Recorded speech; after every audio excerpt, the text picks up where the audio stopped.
नमस्कार मित्रों, कथा शुरू करने से पहले आपने अभी तक हमारे चैनल भारत की कथाएं को सब्सक्राइब नहीं किया है तो पहले सब्सक्राइब कर लें और वीडियो को शेयर जरूर करें। तो शुरू करते हैं आज की कथा। एक बार राजा पांडु अपनी दोनों पत्नियों कुंती और माद्री के साथ आखेट के लिए वन में गए। वहाँ उन्हें एक मृग का मैथुन रथ जोड़ा दृष्टिगत हुआ। पांडु ने तत्काल अपने बाण से उस मृग को घायल कर दिया। मरते हुए मृग ने पांडु को शाप दिया, राजन तुम्हारे समान क्रूर पुरुष इस संसार में कोई भी नहीं होगा। तूने मुझे मैथुन के समय बाण मारा है, अतः जब भी तू मैथुन रथ होगा तेरी मृत्यु हो जाएगी। इस शाप से पांडु अत्यंत दुखी हुए और अपनी रानियों से बोले, हे देवियों, अब मैं अपनी समस्त वासनाओं का त्याग करके इस वन में ही रहूंगा। तुम लोग हस्तिनापुर जाओ। उनके वचनों को सुनकर दोनों रानियों ने दुखी होकर कहा, नाथ, हम आपके बिना एक क्षण भी जीवित नहीं रह सकते। आप हमें भी वन में अपने साथ रखने की कृपा कीजिए। पांडु ने उनके अनुरोध को स्वीकार करके उन्हें वन में अपने साथ रहने की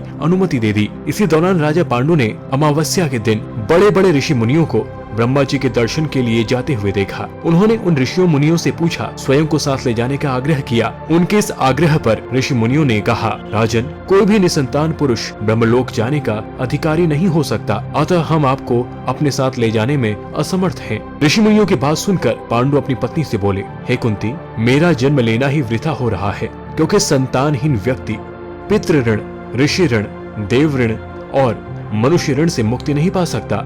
क्या तुम पुत्र प्राप्ति के लिए मेरी सहायता कर सकती हो? कुंती बोली, हे आर्यपुत्र, दुर्वासा ऋषि ने मुझे ऐसा मंत्र प्रदान किया है जिससे मैं किसी भी देवता का आवाहन करके मनोवांछित वस्तु प्राप्त कर सकती हूँ। आप आज्ञा करें, मैं किस देवता को बुलाऊं? इस पर पांडु ने धर्म को आमंत्रित करने का आदेश दिया। धर्म ने कुंती को पुत्र प्रदान किया जिसका नाम युधिष्ठिर रखा गया। कालांतर में पांडु ने कुंती को पुनः 2 बार वायुदेव और इंद्रदेव को आमंत्रित करने की आज्ञा दी। वायुदेव से भीम और इंद्र से अर्जुन की उत्पत्ति हुई। तत्पश्चात पांडु की आज्ञा से कुंती ने माद्री को उस मंत्र की दीक्षा दी। माद्री ने अश्विनी कुमारों को आमंत्रित किया और नकुल और सहदेव का जन्म हुआ। एक दिन राजा पांडु माद्री के साथ वन में सरिता के तट पर भ्रमण कर रहे थे। वातावरण अत्यंत रमणीय था और शीतल मंद सुगंधित वायु चल रही थी। सहसा वायु के झोंके से माद्री का वस्त्र उड़ गया। इससे पांडु का मन चंचल हो उठा और वे मैथुन में प्रवृत्त हुए कि शापवश उनकी मृत्यु हो गई। माद्री उनके साथ सती हो गई, किंतु पुत्रों के पालन पोषण के लिए कुंती हस्तिनापुर लौट आई।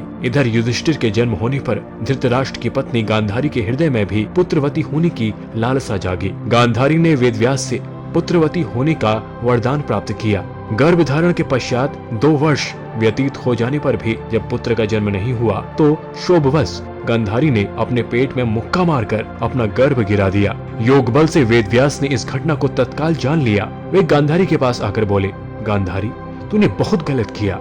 मेरा दिया हुआ वर कभी मिथ्या नहीं जाता। अब तुम शीघ्र 100 कुंड तैयार करके उनमें घृत भरवा दो। गांधारी ने उनकी आज्ञानुसार 100 कुंड बनवा दिए। वेदव्यास ने गांधारी के गर्भ से निकले मांस पिंड पर अभिमंत्रित जल छिड़का, जिसे उस पिंड के अंगूठे के पुरुए के बराबर 100 टुकड़े हो गए। वेदव्यास ने उन टुकड़ों को गांधारी के बनवाए हुए 100 कुंडों में रखवा दिया और उन कुंडों को 2 वर्ष पश्चात खोलने का आदेश दे दिया। 2 वर्ष बाद सबसे पहले कुंड से दुर्योधन की उत्पत्ति हुई। दुर्योधन जन्म लेते ही गधे की तरह रेंगने लगा। ज्योतिषियों से इसका लक्षण पूछे जाने पर उन लोगों ने धृतराष्ट्र को बताया, राजन, आपका पुत्र कुल का नाश करने वाला होगा, इसे त्याग देना ही उचित है। किंतु पुत्र मोह के कारण धृतराष्ट्र उसका त्याग नहीं कर सके। फिर उन कुंडों से धृतराष्ट्र के शेष 99 पुत्र एवं दुश्शिला नामक एक कन्या का जन्म हुआ। गांधारी गर्भ के समय धृतराष्ट्र की सेवा में असमर्थ हो गई थी, अतएव उनकी सेवा के लिए एक दासी रखी गई। धृतराष्ट्र के सहवास से उस दासी का भी युयुत्स नाम का एक पुत्र हुआ। युवा होने पर सभी राजकुमारों का विवाह यथा योग्य कन्याओं से कर दिया गया। दुश्शिला का विवाह जयद्रथ के साथ हुआ। ऐसी ही कथाएं सुनने के लिए भारत की कथाएं चैनल को सब्सक्राइब नहीं किया है तो सब्सक्राइब कर लें और वीडियो को ज्यादा से ज्यादा शेयर जरूर करें।